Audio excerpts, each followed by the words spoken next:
Puisque tout le monde est là, mettons à l'honneur l'échec de la famille. Le microphone émit un grincement aigu, qui me fit grincer des dents. Les ongles en acrylique de Madeleine s'enfonçaient brutalement dans la peau nue de mon poignet. Elle me tirait de l'ombre, près des portes de sortie, me traînant directement sous la chaleur aveuglante du projecteur de la scène. La lourde odeur de crème au beurre vanillé et de champagne éventé flottait, épaisse, dans l'air de la salle de bal, à la fois étouffante et sucrée. J'essayai de planter mes talons contre le plancher verni, mais elle tira plus fort, sa poigne agissant comme un étau. « Viens ici, Claire », roucoula-t-elle dans le micro. Sa voix dégoulinait de cette chaleur sucrée et étudiée, qu'elle utilisait toujours quand elle avait besoin qu'un public croie à son numéro. Je ne me suis pas débattu physiquement. J'ai 38 ans et, en tant que chirurgienne cardio-thoracique, je passe 12 longues heures par jour à ouvrir des poitrines, pour réparer des cœurs battants. Contrôler ma respiration lorsque les alarmes se déclenchent est une seconde nature. L'immobilité est la seule arme dont vous disposez, lorsque la panique frappe. Plus important encore, je pouvais voir la lueur d'au moins 2 douzaines de téléphones portables, brandis en l'air à travers la pièce sombre. Les lumières de leurs caméras coupaient la pénombre, braquées directement sur nous. Toute lutte, toute voix élevée de ma part, deviendrait simplement une preuve permanente, servant le récit que ma sœur était en train de construire. Madeleine ne lâcha mon poignet que lorsque nous fûmes exactement au centre de la scène surélevée. Elle se tourna vers la foule, et la lourde jupe en soie de sa robe blanche bruissa contre mes chevilles. Le projecteur pesait comme un poids physique sur ma peau. Je me tenais parfaitement droite, les mains détendues le long du corps, refusant de croiser les bras ou de regarder le sol.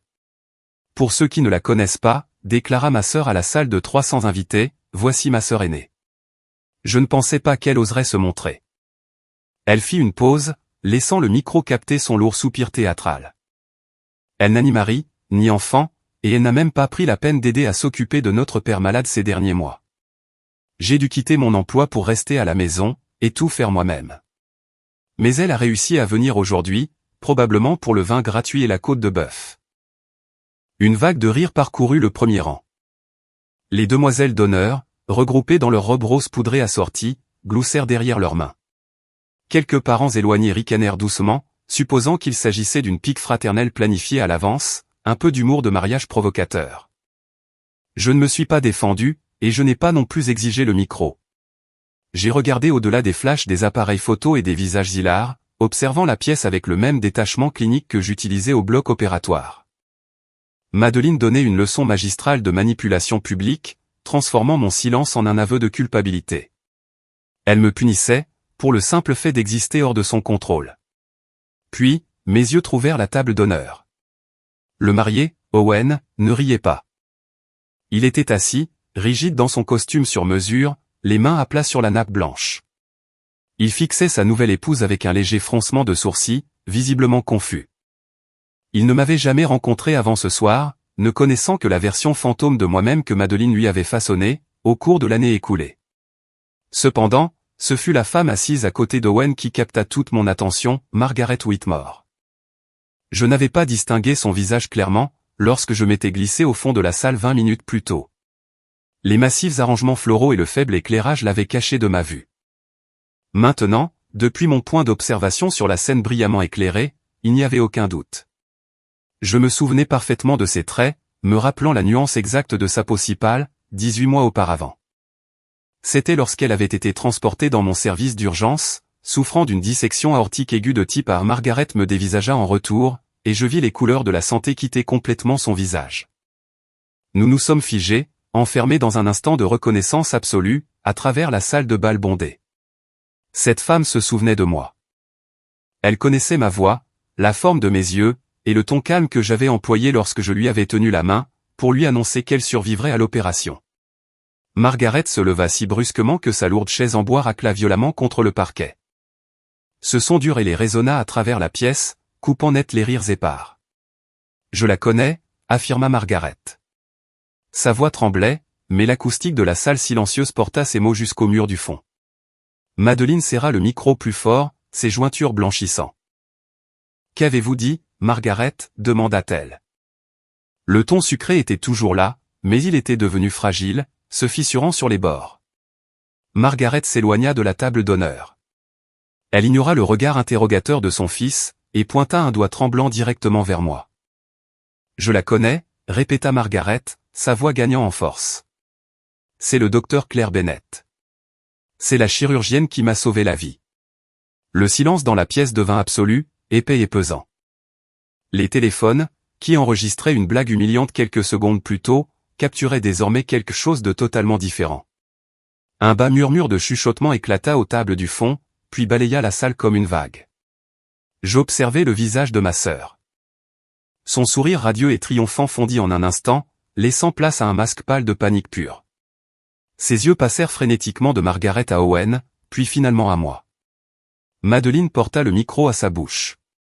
Elle l'ouvrit pour parler, pour pivoter, pour retourner l'histoire en sa faveur. Elle voulait expliquer pourquoi la brillante chirurgienne restait, malgré tout, une fille terrible. Mais le mal était déjà fait. Le marié me regardait, m'observant vraiment, avant de tourner un regard choqué vers sa mère. Dans cet instant de silence fracturé sur la scène, je vis la vérité de notre dynamique familiale avec une clarté parfaite. Madeleine n'avait pas commis d'erreur. Elle savait exactement quelle était ma carrière, et elle savait que j'avais conservé mon nom de femme mariée sur le plan professionnel, après mon divorce survenu 5 ans plus tôt. Ma sœur savait que je passais ma vie à sauver les autres. Mais pour elle, et pour le narratif qu'elle avait vendu à son nouveau mari, ma valeur ne se mesurait qu'à ce que j'abandonnais pour nos parents. Elle avait délibérément caché mon nom de famille, ma profession et mon indépendance à sa belle famille, afin de maintenir intact son rôle de victime. Elle pensait m'avoir acculé. Elle croyait que les projecteurs et la honte publique me forceraient à une soumission silencieuse, exactement comme cela se passait quand nous grandissions. Ma sœur savait précisément qui j'étais. Ce qu'elle ignorait, c'est que, depuis 3 semaines, je constituais un dossier lourdement crypté sur mon ordinateur. J'avais épluché des relevés bancaires, vérifié les permis de construire du comté, et configuré des alertes instantanées de fraude sur mon téléphone. Madeleine croyait exposer l'échec de la famille à son époux. Ce qu'elle ne savait pas, c'est que j'avais enfin découvert où étaient réellement passés les 78 000 € destinés au rétablissement médical de notre père. 1 heure avant que je n'entre dans cette salle de bal, la climatisation de ma chambre d'hôtel bourdonnait d'une note basse et régulière. Je me tenais devant le miroir en pied, lissant le tissu de ma robe bleu marine. La soie était fraîche contre mes paumes, m'ancrant dans cet espace paisible. C'était une robe onéreuse, achetée avec mon propre argent, et choisie spécifiquement parce que sa couleur discrète m'aiderait à me fondre dans le décor. Sur le bureau en acajou près de la fenêtre, une lettre couleur crème reposait dans un rayon de soleil de l'après-midi. Le conseil d'administration de l'hôpital de Charlotte m'avait officiellement offert le poste de chef de la division chirurgicale. J'avais mérité chaque lettre de ce titre. Mon divorce avait été prononcé en mars 2020, il y a plus de 5 ans. Depuis le jour où le juge avait signé ces papiers, je m'étais bâti une vie totalement isolée des exigences des autres. Je n'avais gardé le nom de Bennett que strictement pour ma licence médicale, mes recherches publiées et ma réputation professionnelle. Mon ex-mari et moi nous étions séparés discrètement, sans enfants et sans bataille financière sordide, et il ne faisait plus du tout partie de mon monde. La maison de ville, les comptes de retraite et le cercle d'amis choisis en Caroline du Nord étaient tous à moi. Je n'avais pas besoin du nom de la famille Lawson, et je n'avais certainement pas besoin de leur approbation. Ce matin-là, quelques heures seulement avant mon vol, j'étais encore au bloc opératoire. Le bip rythmique des moniteurs et l'odeur piquante de l'antiseptique clarifiaient toujours mon esprit. Mes mains avaient été d'une stabilité absolue, tandis que je guidais mon équipe à travers un remplacement de valve complexe. À l'hôpital, mes collègues se tournaient vers moi pour les décisions critiques, faisant implicitement confiance à mon jugement. Personne dans ce bâtiment ne me considérait comme un échec. Mais mes parents et ma sœur vivaient dans une autre réalité, une dimension où mon succès n'avait d'importance que lorsqu'ils avaient besoin de quelqu'un pour payer une facture. Mon téléphone portable vibra contre la table de nuit en bois, brisant le calme de la pièce.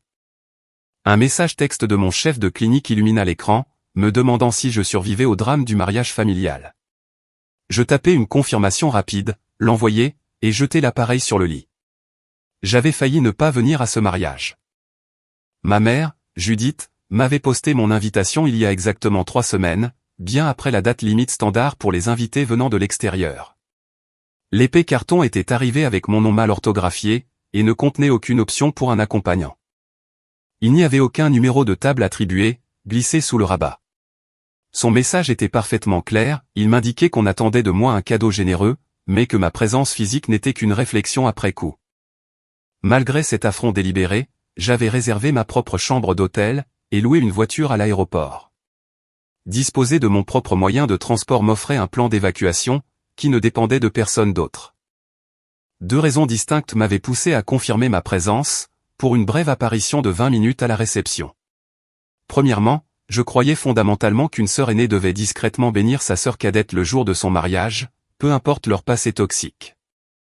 Deuxièmement, j'avais besoin de voir Madeleine vraiment heureuse, juste une fois, avant de rompre définitivement nos liens financiers. Je n'avais pas traversé les frontières de l'État en m'attendant à une réconciliation familiale miraculeuse. Clore ce chapitre de ma vie selon mes propres termes était mon unique objectif. Le téléphone de la chambre d'hôtel resta silencieux, mais mon portable sonna au moment où j'attachais le fermoir en argent de ma montre. L'écran afficha le nom de ma mère. Je répondis à la deuxième sonnerie, gardant une voix parfaitement égale. « Claire » dit ma mère, omettant toute salutation polie. Le bruit de fond de son côté ressemblait à des tintements de verre, et à des pas précipités sur un sol carrelé. « Ne ramène pas tout à toi ce soir. Ta sœur a attendu ça toute sa vie. » Je pressai une main froide contre le bord de la commode en bois, sentant le poli lisse sous le bout de mes doigts. « Je vais juste rester au fond, maman. Je n'apparaîtrai pas sur les photos professionnelles, et je partirai tôt. » Une lourde expiration siffla à travers le haut-parleur.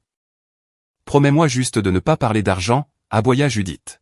« Nous pourrons discuter de tes petites questions comptables la semaine prochaine, après leur départ en lune de miel. »« Je n'en dirai pas un mot à Madeleine ce soir, » répondis-je. Je lui disais l'absolue vérité. Transformer une salle de réception bondée en un champ de bataille, pour des fonds volés, n'avait jamais été mon intention. Mais ma mère n'a pas demandé ce que je comptais faire une fois la musique arrêtée. J'ai mis fin à l'appel, et j'ai marché vers le lit, où ma pochette bleu marine était ouverte.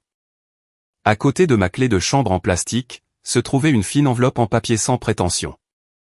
À l'intérieur, il y avait un avis officiel de révocation d'accès pour le compte de soins de la famille Lawson, un résumé imprimé des transactions bloquées, et la carte de visite de mon avocate au civil, Aaron Caldwell. J'avais l'intention de la remettre directement à Judith dans le parking, après la découpe du gâteau. C'était un plan propre et discret, conçu pour protéger les soins médicaux de notre père sans gâcher la célébration à l'intérieur. Je fermai la pochette, attrapai mon manteau et me dirigeai vers la porte. Ma mère pensait que l'enveloppe dans mon sac à main contenait un autre chèque. C'était bien la première fois que j'apportais à la maison quelque chose qui allait retirer des fonds, et non en donner.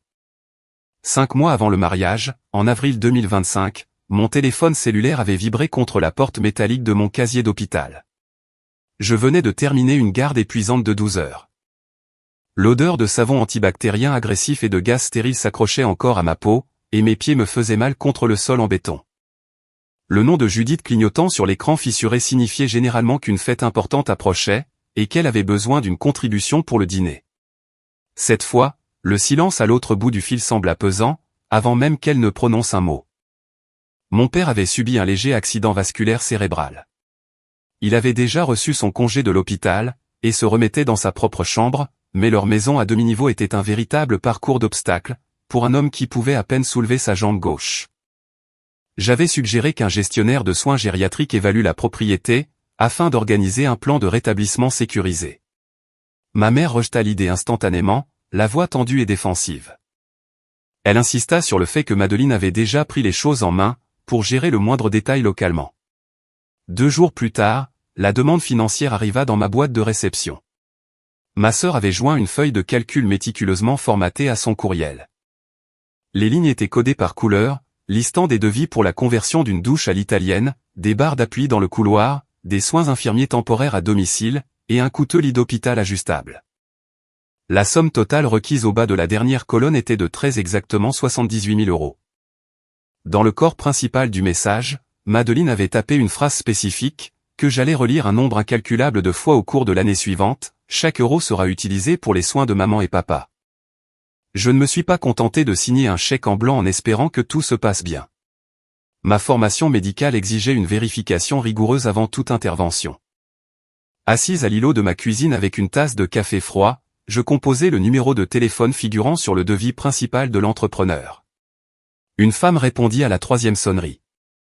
Elle confirma joyeusement le nom de l'entreprise, et proposa de laisser un message au chef estimateur. Je n'avais aucun moyen de savoir, à ce moment-là, que le numéro local était simplement transféré vers un téléphone portable prépayé. Une recherche rapide en ligne permit de trouver un site web basique, d'apparence professionnelle, ainsi qu'un certificat d'assurance responsabilité civile standard. Les documents semblaient tout à fait légitimes. Pourtant, remettre directement cette somme massive d'argent liquide à ma sœur me semblait négligent. Je répondis à son courriel avec une contre-offre ferme. Je financerai l'ensemble du processus de rétablissement, mais je ne déposerai pas l'argent sur son compte chèque personnel. Au lieu de cela, je conduisis jusqu'à la succursale d'une banque nationale pendant ma pause déjeuner, et je m'assis dans un bureau aux parois de verre pour ouvrir le compte de soins de la famille Lawson. Je l'ai approvisionné entièrement avec mes propres économies. J'ai configuré Madeleine comme signataire autorisé, ce qui signifiait qu'elle pouvait rédiger des chèques directement aux fournisseurs approuvés, mais qu'elle ne pouvait absolument pas transférer le solde vers elle-même. Ma réponse décrivait clairement les règles, des mises à jour hebdomadaires, et des copies des factures finales. L'opposition ne vint pas de Madeleine. Ma mère appela moins d'une heure après que j'ai cliqué sur « Envoyer », l'hostilité irradiant presque du haut-parleur de mon téléphone. « Tu traites ta propre sœur comme une vulgaire criminelle », cingla Judith. Le bruit de l'eau courante résonnait en arrière-plan, elle devait sans doute laver la vaisselle de façon agressive. « Après tout ce qu'elle fait pour nous, tu exiges des reçus ?» Je pinçai l'arête de mon nez, un mal de tête sourd palpitant derrière mes yeux. L'amour n'élimine pas la responsabilité, maman. C'est une somme d'argent qui change une vie. J'ai juste besoin de m'assurer que les entrepreneurs se présentent réellement, et qu'ils sont payés. Elle fait le travail brutal et épuisant, pendant que tu restes confortablement assise dans ta maison de luxe, rétorqua ma mère. Un clic sec signala la fin de la conversation, avant même que je puisse formuler une réponse. Plus tard dans la soirée, la culpabilisation s'intensifia. Un message texte de Madeleine tinta sur mon écran. C'était une photographie de notre père, assis dans son fauteuil en cuir usé. Son gilet gris pendait lâchement sur ses épaules, et il fixait la télévision en sourdine avec un regard vide. Sous l'image, ma sœur avait rédigé un long paragraphe dramatique, expliquant en détail comment elle venait de quitter son emploi de consultante, pour devenir son aide-soignante à plein temps. Le poids étouffant de l'obligation s'installa profondément dans ma poitrine. Je vivais à 500 km de là, bâtissant une carrière prestigieuse, tandis qu'elle était censée mettre sa vie entière entre parenthèses, pour gérer sa physiothérapie. J'ai ravalé mes derniers doutes logiques. Je lui ai envoyé par courriel les nouvelles coordonnées bancaires du compte, et confirmé que ses privilèges de signature étaient actifs, tout en maintenant délibérément le blocage strict sur les transferts personnels. Les protections étaient en place. Ce que je ne comprenais pas encore, c'est que Madeleine avait construit son stratagème spécifiquement pour les contourner.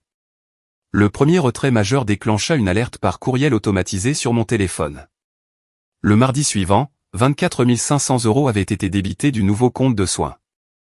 Les fonds avaient été transférés électroniquement vers une entité nommée North Star Home Recovery LLC. Dans la ligne de description de la transaction, quelqu'un avait proprement tapé un motif pour le « dépôt de l'accessibilité de la salle de bain ». Je m'assieds à mon bureau, imprimai la page de confirmation bancaire, et la glissai dans une chemise cartonnée neuve. Lorsque j'appelai Madeleine pour vérifier le calendrier, son ton était léger, bouillonnant d'une joie essoufflée. Elle m'assura que l'équipe de construction arracherait la vieille baignoire en porcelaine dès le lundi matin. Le plan semblait sans faille, complètement isolé contre tout échec. 3 semaines plus tard, mon père appela sur mon portable. La voix du vieil homme semblait frêle au bout du fil, brisée par une toux sèche qui résonnait dans sa poitrine. Il utilisait toujours la salle de bain d'origine au rez-de-chaussée, s'appuyant lourdement contre le lavabo en porcelaine glissant juste pour se brosser les dents. Il m'appelait pour me demander quand l'équipe de travail allait enfin venir installer les barres d'appui en métal. Je n'ai pas raccroché pour composer immédiatement le numéro de ma sœur. Une soudaine et vive montée d'adrénaline frappa mon sang, mais mes années de formation chirurgicale prirent le dessus, exigeant l'observation avant la réaction. « Papa », dis-je, gardant un ton parfaitement désinvolte pour ne pas l'inquiéter. « Aurais-tu le nom du chef de chantier qui est venu mesurer l'espace ?»« Personne n'est venu », répondit Thomas. La confusion dans ses mots était sincère et dépourvue de toute méfiance. Madeleine a dit qu'il y avait un retard avec le fournisseur de carrelage. Elle m'a dit de simplement patienter. Le lendemain matin, j'ai passé un appel téléphonique discret depuis mon bureau de l'hôpital, entre deux consultations de patients. L'employé du département des permis de construire du comté avait l'air complètement blasé, tapant bruyamment sur son clavier tout en fredonnant une mélodie monotone. Il n'y a absolument rien d'enregistré sous cette adresse résidentielle, confirma la femme, sa chaise grinçant lorsqu'elle changea de position. Toute modification de salle de bain impliquant de la plomberie nécessite un permis de construire, ou au moins un dossier d'inspection programmé. Nous n'avons aucun dossier actif pour la propriété Lawson. J'inscrivis son nom, la date du jour, et le numéro de référence négatif sur un bloc-notes jaune, appuyant le stylo à encre assez fort pour marquer le papier en dessous. Mon appel suivant fut destiné à l'agence professionnelle de soins infirmiers à domicile, figurant sur la facture principale fournie par Madeleine. J'utilisais une voix administrative calme, affirmant que j'avais simplement besoin de mettre à jour les informations d'assurance secondaire de mon père pour leur dossier. Le réceptionniste me mit brièvement en attente, me soumettant à 30 secondes de musique d'ascenseur distordue. « Je suis désolé, Dr Bennett », dit l'homme en reprenant la ligne. « Nous n'avons aucun Thomas Lawson dans notre registre de patients actifs ou en attente. De plus, le numéro de facture que vous avez fourni ne correspond pas à notre format de facturation interne actuel. » Je le remerciai poliment et mis fin à la connexion. Le bureau climatisé de l'hôpital me parut soudainement glacial. Au lieu d'appeler ma mère pour exiger une explication, j'ouvris mon ordinateur portable personnel. Mes doigts se déplacèrent mécaniquement sur le pavé tactile lisse. Je créai un nouveau dossier lourdement crypté sur mon disque dur, et le nommai « Audit des soins familiaux ». Lentement, méthodiquement, je téléchargeai chaque relevé bancaire du compte de soins, sauvegardai chaque fil de discussion par courriel, et capturai des captures d'écran haute résolution de chaque message texte de ma famille. Je construisis une chronologie des événements, m'assurant que chaque fichier numérique original reste intact, et juridiquement irréprochable. 2 jours plus tard, je m'assis de l'autre côté d'une table de conférence en acajou poli, face à Aaron Caldwell, mon avocate au civil. Aaron examina la pile de preuves financières imprimées. Son expression demeura entièrement neutre, tandis qu'elle feuilletait les pages. C'est hautement suspect, clair, mais ce n'est pas tout à fait suffisant pour forcer une accusation pénale de fraude, pour le moment, conseilla l'avocate, tapotant un lourd stylo en argent contre les documents. Cependant, vous avez plus que suffisamment de motifs vérifiés pour révoquer son accès financier, et préserver les données existantes. Ne confrontez pas votre sœur. Laissez-la croire que tout va parfaitement bien, pendant que nous tissons le filet. Suivant ces conseils stricts, je sortis mon téléphone portable, juste là, dans le cabinet d'avocat.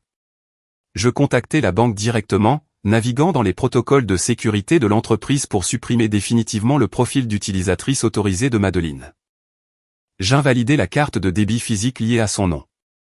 Enfin, je naviguai au plus profond des paramètres de sécurité du compte, et j'activai des alertes instantanées, par SMS et courriel, pour toute transaction échouée, tout transfert bloqué, toute tentative de connexion ou toute modification de bénéficiaire. Madeleine ne recevrait absolument aucune notification l'informant que son accès avait été discrètement coupé. Protéger les fonds restants n'était que la moitié de l'équation, car mon père avait toujours besoin de ses médicaments contre la tension artérielle, et de ses séances de physiothérapie à venir. Le même après-midi, j'ai redirigé ses factures de pharmacie et sa contribution hypothécaire vers un système de paiement direct, lié à mon compte chèque personnel. Je me suis assuré que ces services essentiels ne subiraient pas un seul jour d'interruption. Quand la tempête éclaterait enfin, retirer le pouvoir volé de Madeleine ne signifierait jamais abandonner le vieil homme à en subir les conséquences. Tard dans la nuit, une forte pluie commença à frapper les fenêtres de mon salon, créant un roulement de tambour régulier contre la vitre. Je me suis assise sur le canapé, l'écran lumineux de l'ordinateur portable éclairant la pièce sombre, pour fouiller dans les registres publics des entreprises. North Star Home Recovery LLC avait bien une empreinte numérique, mais elle était incroyablement superficielle. L'entreprise utilisait une boîte postale générique, dans un magasin d'expédition locale, pour son adresse postale officielle. Il n'y avait aucune licence d'entrepreneur active enregistrée auprès du Conseil d'État, et 0 preuve d'assurance responsabilité civile commerciale. Mais le détail le plus accablant reposait discrètement au bas de la page d'enregistrement public. L'agent enregistré pour l'entité était répertorié sous une adresse courriel secondaire, que je reconnus instantanément. C'était un ancien pseudonyme que ma sœur avait utilisé pendant ses années d'université. Je fixai l'horodatage du document de dépôt officiel de l'État, lisant la date 3 fois pour en être certaine. La réalisation frappa ma poitrine comme un coup physique, froid et indéniablement acéré. Il ne s'agissait pas d'un simple cas d'entrepreneur en retard, ou d'une aide-soignante familiale débordée faisant une erreur administrative négligente. La chronologie prouvait quelque chose de bien pire. La société écran qui avait absorbé les fonds médicaux de mon père avait été officiellement enregistrée et constituée, exactement 2 jours après sa sortie de l'hôpital. L'entité fictive avait été créée avant même que ma sœur ne me demande le moindre euro. J'ai garé ma berline dans l'allée en asphalte fissurée de la maison de mon enfance. 500 km d'autoroute s'étiraient derrière moi, un trajet spontané du week-end, poussé entièrement par la révélation silencieuse enfouie dans mon disque dur crypté. La cour avant ressemblait exactement à ce qu'elle était à Noël. Aucune lourde benne de construction ne reposait sur l'herbe, et aucun camion d'entrepreneur ne bloquait les portes du garage. En franchissant l'entrée principale, l'odeur familière d'encaustique au citron et de poussière de moquette rance frappa mes poumons. La maison calme semblait complètement épargnée par la moindre démolition. J'ai marché droit dans le couloir, et poussé la porte de la salle de bain principale. La baignoire en porcelaine d'origine restait intacte, ses bords ébréchés luisant sous la dure lumière fluorescente du meuble lavabo. Pas une seule barre d'appui en métal n'avait été boulonnée au papier peint floral délavé. Mon père était assis dans son fauteuil inclinable usé dans le salon, s'appuyant lourdement sur son côté droit. Il avait l'air frêle et profondément inconfortable, lorsqu'il me vit debout sous l'arcade. Avant même que je ne puisse prononcer un bonjour correct, des pas lourds résonnèrent depuis la cuisine.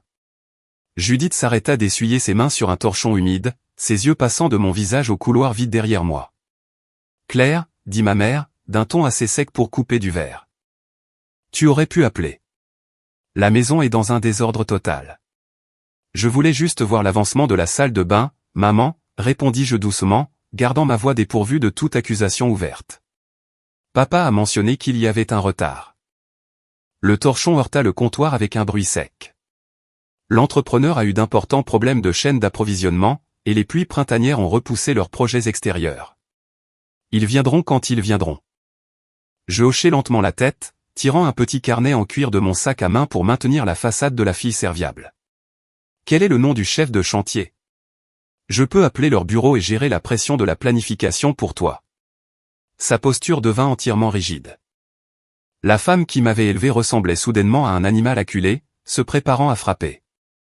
Tu ne vis pas ici, claqua Judith, faisant 2 pas agressifs dans le salon. Tu n'as absolument aucun droit de débarquer ici, et d'inspecter nos vies comme une sorte d'auditeur d'entreprise. Madeleine gère le moindre détail. Cette attitude défensive violente et immédiate m'a dit tout ce que j'avais besoin de savoir. J'ai rangé le carnet, embrassé silencieusement mon père sur le front, et j'ai conduit 500 km pour retourner à ma propre réalité, sans me disputer. 48 heures plus tard, la tension oppressante de cette maison à demi-niveau ressemblait à un lointain souvenir. Je me tenais dans la cuisine lumineuse et ouverte d'une propriété moderne, mise en vente près de mon hôpital à Charlotte. L'agente immobilière tapotait son stylo contre le comptoir en granit, me regardant admirer la lumière naturelle qui affluait par les immenses fenêtres. Acheter une nouvelle maison était la prochaine étape logique, de mon plan soigneusement structuré. Le conseil d'administration de mon hôpital avait officiellement livré l'invitation à l'entretien, pour le poste de chef de division, le matin même. Bâtir un nouvel espace, entièrement déconnecté de l'histoire de la famille Lawson, semblait moins être une option qu'une nécessité. Ma visite tranquille fut soudainement interrompue par la dure vibration de mon téléphone. Thomas m'appelait. Je suis sorti sur le patio arrière pour répondre. « Papa, est-ce que ça va ?» Sa respiration s'accrocha dans le haut-parleur. « Ta mère est allée à l'épicerie » murmura le vieil homme, semblant épuisé et profondément effrayé d'être surpris. « Claire, j'ai besoin de te demander quelque chose. As-tu dit à Madeleine qu'elle pouvait garder une partie des fonds de rétablissement pour elle-même » Ma prise se resserra sur le boîtier du téléphone, mes ongles s'enfonçant dans le plastique. « Non, papa. Chaque euro était prévu pour les modifications de la maison, et tes soins infirmiers. Pourquoi penserais-tu cela ?» Un lourd silence s'étira sur la ligne. Parce que Judith m'a dit d'arrêter de poser des questions sur la salle de bain, admit-il enfin, la voix brisée. Elle a dit que tu avais accepté de laisser ta sœur emprunter une grande partie de l'argent, pour couvrir la compte de la salle de réception de son mariage. Elle a dit que tu pouvais te le permettre. Les dalles du patio semblèrent s'incliner sous mes pieds.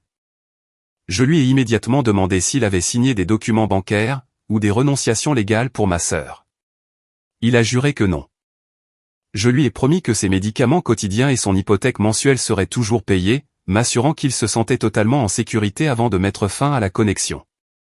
Je voulais croire que ma mère était simplement aveuglée par son enfant prodige, manipulé à son insu par un document falsifié. La vérité, cachée à la vue de tous, s'avéra bien pire. Un SMS de Judith illumina ma chambre sombre plus tard dans la soirée.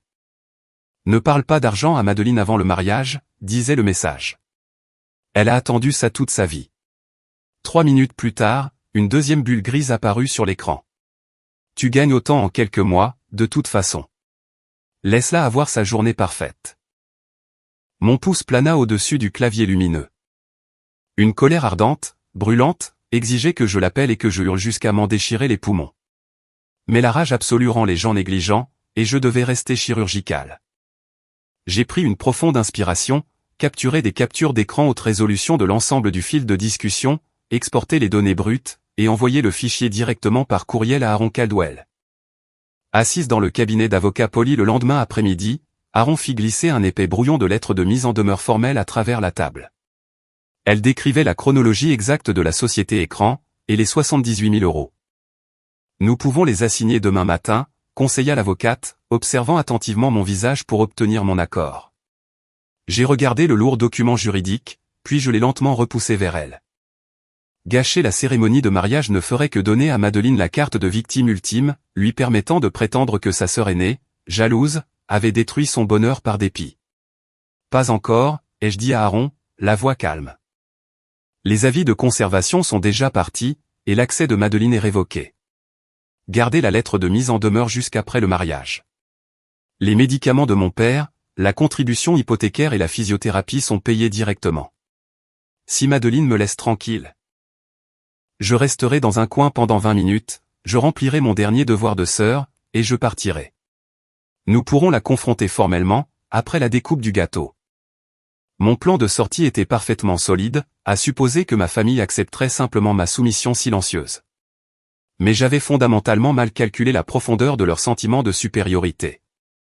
Ma sœur avait volé l'argent, ma mère avait décidé qu'il lui appartenait.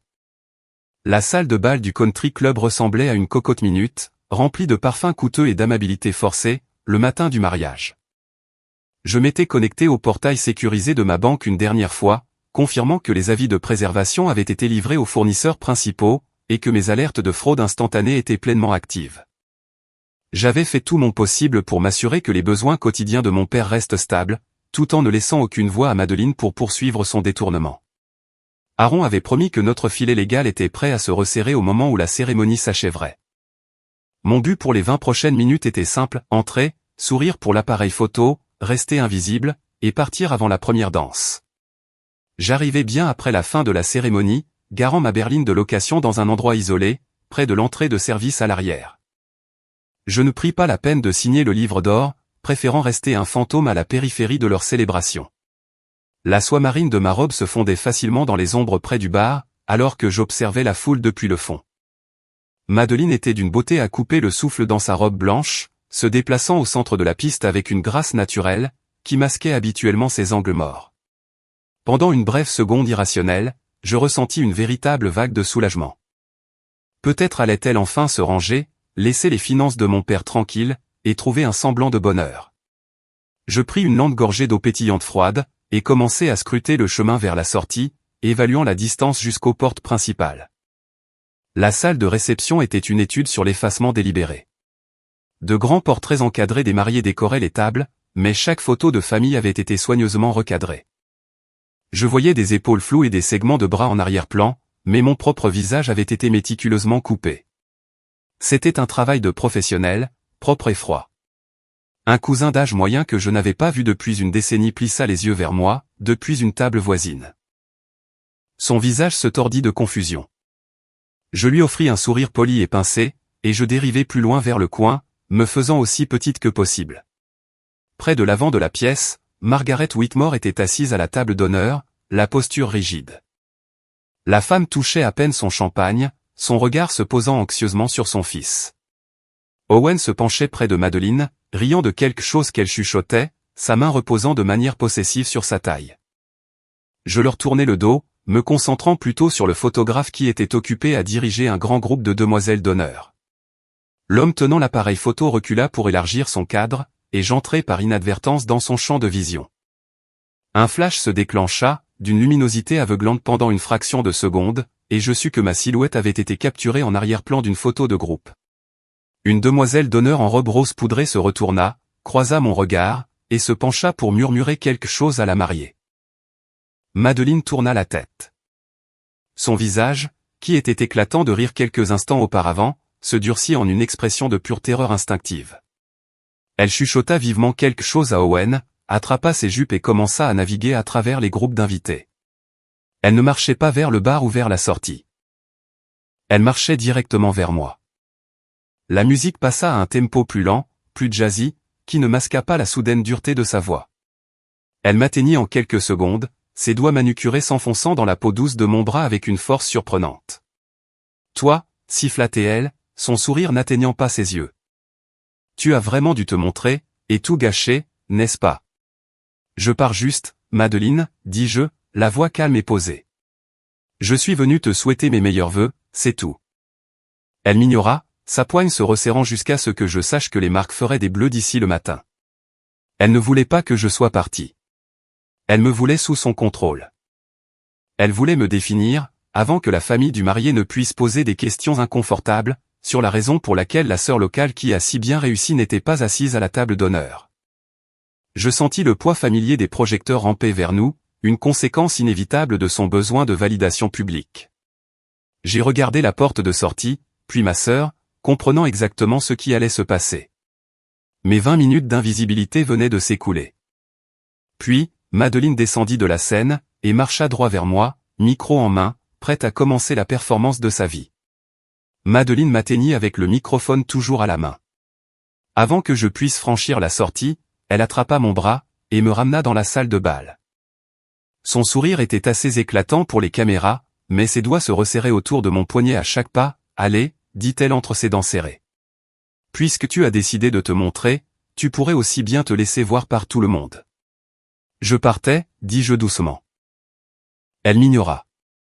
Les conversations les plus proches commencèrent à s'estomper, alors que les invités remarquaient la mariée traînant une femme inconnue vers la scène.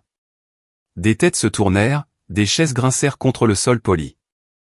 Un photographe baissa son appareil, puis le releva lorsqu'il réalisa que quelque chose d'inattendu se produisait. Madeleine gravit la première marche sans me relâcher. J'aurais pu me dégager. J'étais plus forte qu'elle ne le pensait, et la sortie n'était qu'à quelques mètres derrière nous. Mais presque toutes les personnes dans cette pièce regardaient maintenant. Des téléphones s'élevaient déjà au-dessus des tables. Si je l'affrontais, elle me traiterait de déséquilibré, si je criais, elle dirait que j'étais venu pour détruire son mariage. Alors, je l'ai laissé me conduire sous les lumières. La chaleur du projecteur se posa sur mon visage et mes épaules. Madeleine leva le micro, et me présenta comme la sœur qu'elle ne s'attendait pas à voir. Puis, elle me traita d'échec de la famille. Ces demoiselles d'honneur rirent en premier, et plusieurs invités se joignirent à elle. Non pas parce qu'ils me connaissaient, mais parce qu'ils croyaient assister à une blague répétée entre sœurs. Quelques sourires disparurent lorsqu'ils remarquèrent que je ne riais pas. Près de la table d'honneur, Owen restait silencieux. Son expression était passée de la confusion à l'inconfort. Mais Madeleine était trop concentrée sur la foule pour le remarquer. Elle continua d'énumérer tout ce qu'elle croyait me rendre défectueuse, pas de mari, pas d'enfant, pas de place dans la famille. Elle affirma que j'avais abandonné notre père, tandis qu'elle avait tout sacrifié pour s'occuper de lui. Je gardai les épaules droites, et les mains ouvertes le long du corps. Je n'ai pas interrompu. Je voulais que chaque accusation soit enregistrée exactement comme elle avait choisi de la formuler. Puis, une chaise racla vivement le sol. Margaret Whitmore s'était levée de la table d'honneur. Ses yeux étaient fixés sur moi, écarquillés par l'incrédulité. Pendant un moment suspendu, aucune de nous ne parla. Je me souvenais des lumières de l'hôpital, reflétées dans ces mêmes yeux 18 mois plus tôt, lorsque je m'étais tenu à côté de son lit, et avais expliqué que la déchirure de son aorte nécessitait une opération immédiate. Margaret fit un pas en avant. « Je la connais, dit-elle. » Les rires s'affaiblirent. Madeleine baissa légèrement le micro. « Quoi ?» Margaret pointa la main vers moi, sa voix tremblante mais assez claire pour atteindre le fond de la salle. C'est le docteur Claire Bennett. Elle est la chirurgienne qui m'a sauvé la vie. Les rires restants s'évanouirent. Owen regarda sa mère, puis moi, et enfin la femme qu'il venait d'épouser. En l'espace de quelques secondes, la version de ma vie que Madeleine lui avait vendue commença à s'effondrer. Madeleine essaya de pivoter, sa voix montant dans les aigus alors qu'elle tentait de sauver le moment. Être chirurgienne ne fait pas d'elle une bonne fille, Margaret. Elle a quand même abandonné nos parents. J'ai regardé ma sœur, je l'ai vraiment regardée, et j'ai ressenti une étrange clarté glaçante. Elle ne paniquait pas parce que j'étais médecin. Elle paniquait parce que les fondations de son mensonge entier, l'histoire selon laquelle j'étais une femme riche, égoïste et indifférente, venait d'être prouvée fausse. J'ai plongé la main dans ma pochette bleu marine, et j'en ai sorti la fine enveloppe couleur crème que j'avais préparée. Je ne l'ai pas agitée. Je n'ai pas crié. Je l'ai simplement tenue à mes côtés, attendant que la pièce se calme. « Est-ce vraiment ce que tu veux dire à mon sujet ?» demandai-je, la voix basse et constante. « Es-tu absolument certaine du récit que tu veux présenter à ton nouveau mari ?» Madeleine me lança un regard noir, sa poitrine se soulevant sous l'effort, ses yeux remplis d'une haine ardente et frénétique. Elle avait l'air de vouloir m'arracher le microphone des mains, mais le regard des 300 invités la clouait sur place. Elle avait eu la chance d'arrêter. Elle avait eu la chance de s'éloigner. Judith se leva de la table familiale, les yeux affolés, et je vis sa bouche former un ordre silencieux et désespéré, pour que ma sœur continue. Madeleine resserra ses mains sur le micro, les jointures blanches, et je sus qu'elle allait choisir l'escalade. « J'en ai marre de ton attitude hautaine et prétentieuse, Claire, » cracha Madeleine, sa voix perdant enfin sa douce façade sucrée. « Tu n'as jamais apporté que de la honte à cette famille. » Je fis un seul pas vers elle, l'enveloppe semblant légère et tranchante dans ma main. Le temps du silence avait pris fin, à l'instant où elle avait choisi de mentir à nouveau. Puis j'ai parlé, ma voix coupant à travers la salle de bal avec une précision chirurgicale. Où sont passés, réellement, les 78 000 € que j'ai envoyés pour le rétablissement de papa? Le silence qui suivit fut absolu. Ma sœur se figea, son visage prenant une teinte grise effroyable. Elle regarda l'enveloppe dans ma main, et pour la première fois de la soirée, la représentation s'arrêta enfin. Les yeux de Madeleine se dirigèrent vers la sortie, mais la foule formait un mur de visages confus et dans l'expectative autour de nous. Elle rit alors, un son aigu et saccadé qui n'atteignait pas ses yeux. « Claire, c'est de la folie. N'essaie pas de centrer le jour de mon mariage sur ton obsession pathétique pour l'argent. » Elle se tourna vers la salle, sa voix montant à un ton aigu et désespéré. Elle avait promis de payer pour ce mariage, tout le monde. Elle avait promis de soutenir notre famille, et maintenant, elle essaie de me faire passer pour une voleuse, parce qu'elle est jalouse que j'ai trouvé l'amour, et pas elle. J'ai glissé la main dans l'enveloppe, et j'en ai sorti la feuille unique, contenant le courriel qu'elle avait envoyé des mois auparavant. Je ne la lui ai pas mise sous le nez, et je n'ai pas crié. Je me suis avancé vers la table d'honneur, vers le marié. Mes mouvements semblaient délibérés et précis, de la même manière que j'abordais un vaisseau délicat au bloc opératoire. J'ai tendu la page imprimée à Owen. Ses mains tremblaient lorsqu'il prit le papier, ses yeux scannant les lignes de texte. « Tu m'as dit que chaque euro était pour papa, » déclarai-je, ma voix tranchant l'air lourd. Je n'ai jamais promis de financer un mariage. J'ai financé un plan de rétablissement qui nécessitait 78 000 € pour garder mon père en sécurité. Et pas une seule barre d'appui n'a jamais été installée dans cette maison. Owen leva les yeux, le visage tordu par un mélange d'horreur et de réalisation. « Est-ce vrai, Madeleine ?» demanda-t-il, la voix à peine un murmure, pourtant les microphones la captèrent clairement. « As-tu utilisé l'argent destiné à la santé de ton père, pour payer cette salle ?» Madeleine secoua la tête, ses bijoux cliquetant avec le mouvement frénétique. « Non. C'est un mensonge. Elle manipule les relevés bancaires pour me donner le mauvais rôle. Elle a toujours été l'enfant prodige, et elle ne supporte pas que je sois enfin heureuse. » J'ai de nouveau plongé la main dans ma pochette. J'ai produit les impressions de vérification du bureau des permis du comté, et de l'agence de soins infirmiers à domicile.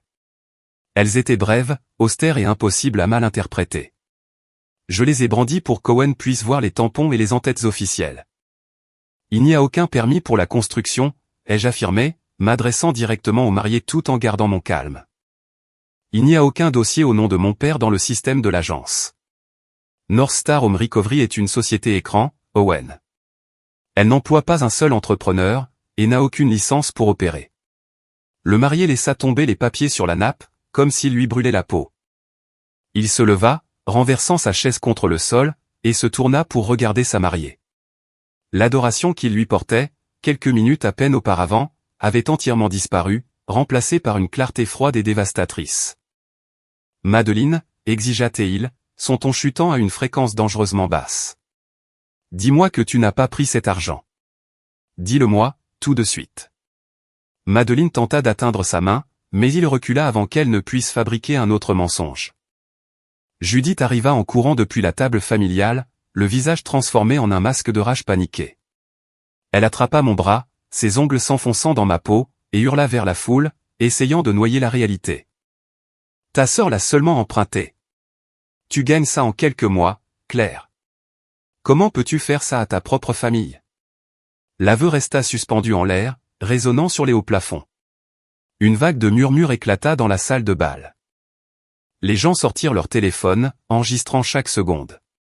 La réalisation que ma mère avait été complice, était écrite sur le visage de chaque invité dans la pièce. « Tu savais, dis-je, fixant ma mère. Je n'avais pas besoin de crier, les microphones faisaient tout le travail pour moi. Tu savais que la salle de bain n'avait jamais été modifiée, et tu l'as aidé à le cacher. » Thomas se leva lentement de la table familiale, sa posture affaissée et son expression creuse. Il regarda Judith, puis Madeleine, et enfin moi. « Je leur ai demandé, dit-il, la voix calme mais audible à travers les haut-parleurs. Je leur ai demandé, pendant des mois, quand les hommes allaient venir pour m'aider à marcher. Elles m'ont dit de patienter.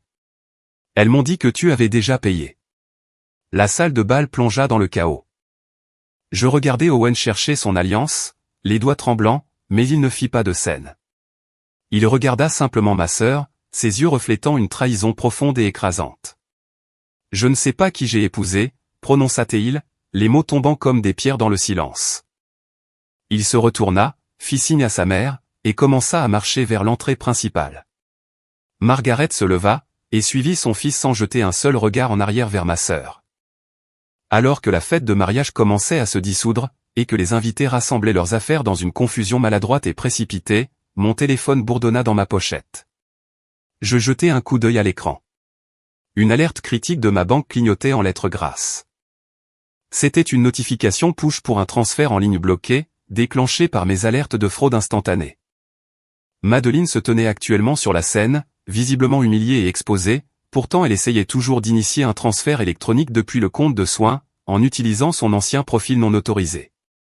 Je levai les yeux de l'écran, pour la voir fixer son propre téléphone. Son visage était tordu par une rage silencieuse et furieuse, alors qu'elle réalisait que le transfert avait été bloqué. Elle venait d'être démasquée devant tout le monde, pourtant elle essayait encore de prendre davantage. Elle était une personne vide. Et finalement, la salle entière pouvait le voir. Le lendemain du mariage parut étrangement clinique. La lumière du soleil inondait ma cuisine à Charlotte, froide et indifférente, tandis que le silence de la maison offrait un contraste saisissant, avec les échos chaotiques de la salle de réception. Je m'assis devant mon ordinateur portable, sirotant un café noir, et regardai Madeleine entamer son ultime et désespérée campagne de manipulation publique. Elle avait envahi les réseaux sociaux, publiant un récit soigneusement orchestré, qui me dépeignait comme une sœur aînée cruelle et jalouse, ayant délibérément monté un scandale pour détruire son bonheur. Elle prétendait que l'argent était un cadeau légitime, une marque de soutien mal comprise, et que je n'étais qu'une femme vindicative, qui ne supportait pas de voir sa jeune sœur s'épanouir. Judith renchérit depuis chez elle, appelant de lointains parents et voisins, propageant une version des événements où j'avais été l'agresseur, tordant la vérité en une histoire d'abandon et de malveillance. Je n'ai pas répondu. Je n'ai pas participé aux sections de commentaires, ni publié de réfutation. Ma stratégie personnelle était ancrée dans la même discipline, qui gardait mes mains stables au bloc opératoire. J'ai laissé le drame public s'éteindre de lui-même, me concentrant plutôt sur le travail silencieux et méthodique qui comptait vraiment. Aaron Caldwell agit avec une précision chirurgicale. Dans les 48 heures, Aaron envoya des avis de préservation supplémentaires, et des lettres de suspension de litige formelles au country club, à la boutique de mariage, aux fleuristes, aux photographes et au complexe hôtelier de la lune de miel. Les avis initiaux avaient déjà averti les fournisseurs principaux qu'un litige financier se développait. Les nouvelles missives identifiaient les poursuites civiles prévues et exigeaient que les destinataires conservent les contrats, les relevés de paiement, les factures, les courriels et les informations de compte liées au mariage. Ces lettres ne gelaient pas magiquement les preuves, ni ne nous donnaient un accès immédiat aux dossiers privés des fournisseurs. Elles plaçaient chaque destinataire sous l'avis formel, que le matériel pertinent devait être préservé. Toute destruction délibérée, après ce stade, pourrait par la suite entraîner de graves conséquences juridiques. Le cabinet d'expertise comptable judiciaire engagé par Aaron était dirigé par une femme nommée Dana Ruiz. Dana s'avéra être aussi implacable que brillante. Au cours des semaines suivantes, elle cartographia méthodiquement le mouvement des fonds médicaux de mon père. Elle traça l'argent, depuis le compte de soins de la famille Lawson directement vers le compte de la holding North Star Home Recovery, et de là, elle suivit la piste alors qu'elle se divisait en de multiples flux. Chaque fournisseur avait été payé en utilisant des fonds spécifiquement destinés aux soins de mon père. Dana obtint des copies des chèques annulés et, à notre sombre satisfaction, chacun d'entre eux portait la signature audacieuse et élégante de Madeleine. Les métadonnées constituaient peut-être l'élément le plus accablant de tout le dossier. Lorsque Dana examina les factures numériques que Madeleine m'avait initialement envoyées, elle découvrit que les fichiers avaient été créés sur un appareil enregistré au nom de ma sœur, et non par une entreprise de construction professionnelle. Les logos avaient été copiés et collés à partir d'entreprises locales légitimes, et les signatures des entrepreneurs étaient simplement des images numériques, greffées sur les documents. De plus, les numéros de facture ne correspondaient à aucun des registres de projets réels de l'entreprise. C'était une carte numérique de fraude délibérée, étalée à la vue de quiconque possédait les accréditations appropriées pour la lire.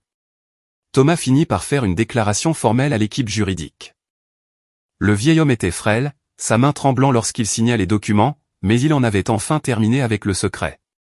Il admit qu'aucune équipe de construction n'avait jamais visité la maison. Il confirma que Judith l'avait poussé à garder le silence, promettant que tout était géré par leur fille. Il paraissait plus petit que je ne m'en étais jamais souvenu, un homme qui voulait simplement guérir, mais qui s'était retrouvé pris au piège, dans la toile de la cupidité de sa propre famille. Je n'ai pas coupé son accès aux médicaments, ni à ses paiements hypothécaires mensuels. J'ai continué à les gérer directement, m'assurant que ses besoins fondamentaux étaient satisfaits, tout en rendant limpide le fait que ma confiance financière n'était pas quelque chose qui pouvait être regagné avec de simples excuses. Le processus de déposition civile fut épuisant, mais il mit en lumière chaque fil caché. Lorsque Judith fut mise sous serment et interrogée par Aaron, elle tenta d'abord de qualifier l'argent de fonds familial général, arguant qu'il n'y avait aucune condition attachée. Aaron n'éleva pas la voix. Elle sortit simplement une impression du fil de courriel, que Madeleine m'avait envoyé des mois auparavant. L'avocate posa le document sur la table, et demanda à Judith d'expliquer pourquoi ma sœur avait spécifiquement écrit que chaque euro était pour les soins de mon père. Judith n'eut aucune réponse. Elle fut forcée d'admettre qu'elle savait que ma sœur avait détourné les fonds. Elle reconnut avoir été une participante active, pour me convaincre que le projet avançait, tout en sachant pertinemment que c'était une fiction. Au moment où nous avons finalisé les dossiers, la montagne de preuves était insurmontable. Nous avions des captures d'écran de la campagne de dénigrement, une trace bancaire complète, les métadonnées prouvant la création frauduleuse des documents, et les dépositions de mes deux parents confirmant leur participation à la tromperie. Nous avions également les messages que Madeleine avait envoyés à Owen et à sa mère, prétendant qu'elle avait été la seule soignante pour mon père, ce qui contredisait directement l'absence de tout dossier d'agence d'infirmière. La procureure assignée à l'affaire ne me demanda pas si j'aimais toujours ma sœur, ou si je me sentais coupable des répercussions pour mes parents. Assise dans un bureau stérile, feuilletant le classeur que Dana avait organisé, elle posa une seule question pragmatique. Elle voulait savoir si j'étais prête à aller de l'avant, avec une demande de dédommagement intégral. Je pensais aux barres d'appui qui n'avaient jamais été installées, à la peur dans la voix de mon père lorsqu'il demandait de l'aide, et à la façon effrontée dont ma sœur avait utilisé ma propre charité, pour m'humilier devant 300 étrangers. Je réalisais alors que ma quête de justice n'était pas une question d'argent, et qu'il ne s'agissait pas non plus de vengeance pour les actes passés. Il s'agissait de définir les termes de mon propre futur. J'ai regardé la procureure dans les yeux, et j'ai dit oui.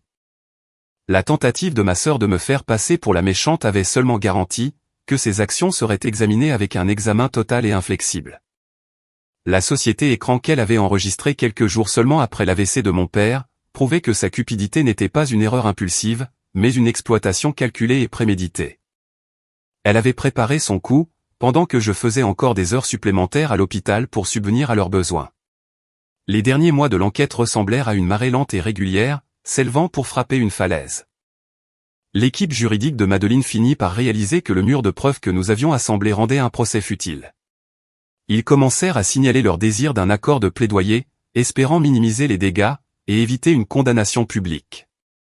Madeleine fit même une tentative de contact par l'intermédiaire d'un tiers, suggérant que si j'abandonnais les poursuites civiles, et retirais le renvoi pénal, nous pourrions sauver la famille du poids écrasant du scandale. J'ai regardé l'écran de mon téléphone à l'arrivée de l'offre, ne ressentant rien d'autre qu'une profonde et silencieuse fatigue. Je n'ai pas répondu. J'ai simplement transféré la communication à Aaron. La loi déciderait des conséquences des choix que ma sœur avait faits, et j'étais enfin satisfaite de laisser le processus suivre son cours.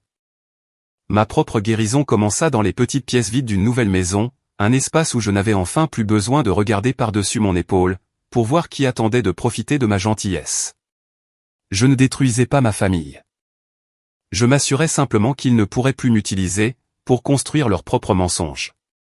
Owen Whitmore avait quitté cette salle de bal presque 10 mois auparavant, laissant derrière lui les décombres de son mariage éphémère.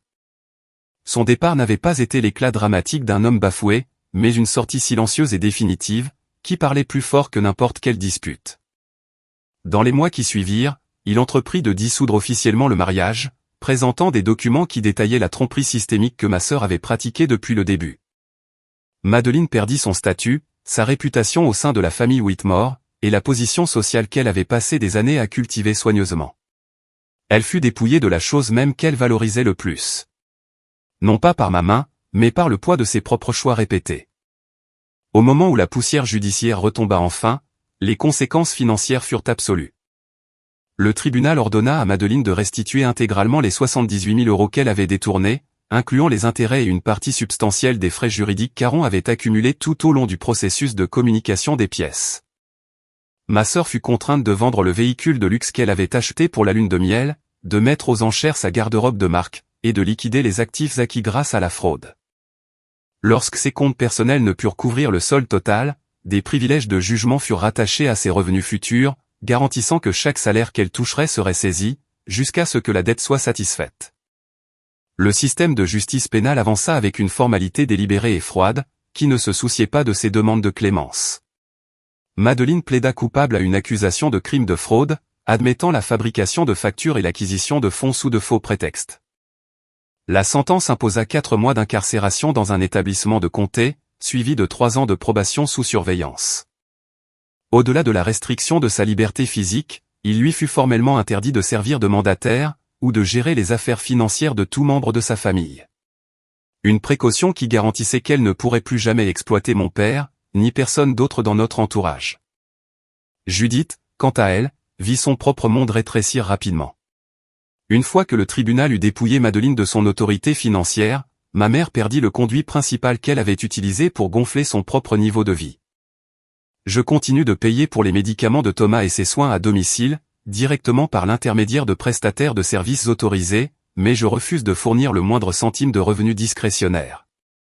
Sans les fonds supplémentaires auxquels elle s'était habituée, mes parents furent contraints de refinancer leurs prêts hypothécaires. Cela nécessita finalement la vente de la maison, et une transition vers une résidence plus petite et plus gérable. Judith dut faire face à sa propre responsabilité civile pour son rôle dans la dissimulation de la fraude, une réalité qu'elle eut du mal à accepter jusqu'à la toute fin. Thomas était assis dans son nouveau salon, l'espace plus petit et plus silencieux que la maison dans laquelle j'avais grandi. Lors de l'une de mes brèves visites programmées pour aider à sa physiothérapie, il leva vers moi des yeux qui semblaient avoir vieilli de plusieurs années, depuis la dernière fois que je l'avais vu. Il m'offrit des excuses hésitantes, mais sincères, pour les années de silence, et pour la façon dont il avait permis à Judith de dicter les termes de notre relation. « Je ne peux pas défaire le passé, Claire, dit mon père, sa voix tremblant légèrement dans l'air calme. « Je sais, ai-je répondu, gardant un ton doux, mais maintenant une ferme distance professionnelle. Je peux m'assurer que tu es en sécurité, papa. Je peux m'assurer que tu es nourri et au chaud. Mais je ne peux pas prétendre que la confiance qui a été brisée, puisse être réparée simplement parce que tu es désolé. Cette partie de nos vies est terminée. » J'ai observé la réalisation s'installer en lui. Ce n'était pas une interaction cruelle. C'était simplement une limite nécessaire. Notre relation glissa vers une nouvelle configuration limitée, qui n'exigeait pas que je sacrifie ma tranquillité d'esprit pour sauver les apparences. Judith fit une ultime tentative désespérée pour récupérer l'ancienne dynamique, lors d'un appel téléphonique quelques semaines après le prononcé de la peine. Elle parla avec une chaleur forcée et performative, essayant d'invoquer la culpabilité classique qui avait défini mon enfance. La famille pardonne, Claire, argumenta ma mère, son ton lourd d'un chagrin étudié. C'est ce que nous faisons. J'ai regardé le téléphone, puis vers la fenêtre de mon propre bureau, où un jardin commençait à prendre racine dans la terre, que j'avais retourné de mes propres mains. Le pardon est un choix, maman, dis-je, ma voix constante et dépourvue de ces anciennes aspérités familières. Mais le pardon ne restaure pas l'accès. Ce privilège a disparu. Madeleine m'envoya une longue lettre manuscrite depuis l'établissement pénitentiaire, affirmant que j'avais, à moi seul, détruit sa vie entière. Je n'ai pas lu son contenu. J'ai simplement placé l'enveloppe dans un dossier que je gardais pour mon avocate, la traitant avec le même soin impartial que j'accorderais à un dossier médical, ne nécessitant plus d'attention active. Nous étions en juillet 2026, et je me tenais enfin dans la cuisine de la maison que j'avais achetée près de l'hôpital. Les murs étaient peints dans une teinte douce et neutre, que j'avais choisie moi-même. Une petite famille de choix, composée de proches collègues, m'avait aidé à emménager, remplissant les placards avec de la vaisselle sensée, et les étagères avec des livres qui m'appartenaient vraiment. La maison ne contenait aucune relique de mon passé, aucune photo recadrée pour exclure ma présence, et aucune dette cachée attendant d'être découverte. J'ai posé mon téléphone face vers le bas sur l'îlot en granit, alors que le nom de Judith clignotait une fois de plus sur l'écran. Une protestation silencieuse contre sa tentative de m'atteindre. Le silence de la maison n'était pas un espace vide, c'était un sanctuaire de ma propre création. Mes mains, qui avaient passé d'innombrables heures à réparer la vie d'étrangers, se sentaient enfin légères. Le long et épuisant travail, visant à démêler mon identité de la toile de leurs attentes, était achevé. Je n'avais pas détruit ma famille. J'avais arrêté de financer le mensonge qui la maintenait ensemble. Vous méritez de savoir que l'amour n'exige pas votre propre destruction. Lorsque vous vous retrouvez à sacrifier constamment votre stabilité financière, votre santé émotionnelle ou votre tranquillité d'esprit, dans le but de maintenir une relation, vous n'êtes pas un membre d'une famille solidaire. Vous devenez le complice du manque d'intégrité de quelqu'un d'autre. La vraie gentillesse ne devrait jamais être utilisée comme un outil de manipulation, et établir des limites fermes n'est pas un acte d'hostilité. C'est l'étape la plus vitale, pour vous réapproprier votre propre identité. Vous devez apprendre que vous avez le droit absolu, d'arrêter de financer les mensonges que les autres racontent, surtout lorsque ces mensonges sont utilisés pour diminuer votre valeur. Protégez vos ressources et votre esprit. Car les personnes qui tiennent vraiment à vous respecteront vos limites, tandis que celles qui ne valorisent que ce que vous pouvez fournir, finiront par révéler leurs véritables intentions, lorsque vous direz non. Avez-vous déjà ressenti de la culpabilité, pour avoir enfin placé votre propre bien-être, au-dessus des exigences de quelqu'un qui prenait votre gentillesse pour acquise? Et comment cette décision a-t-elle changé votre vie?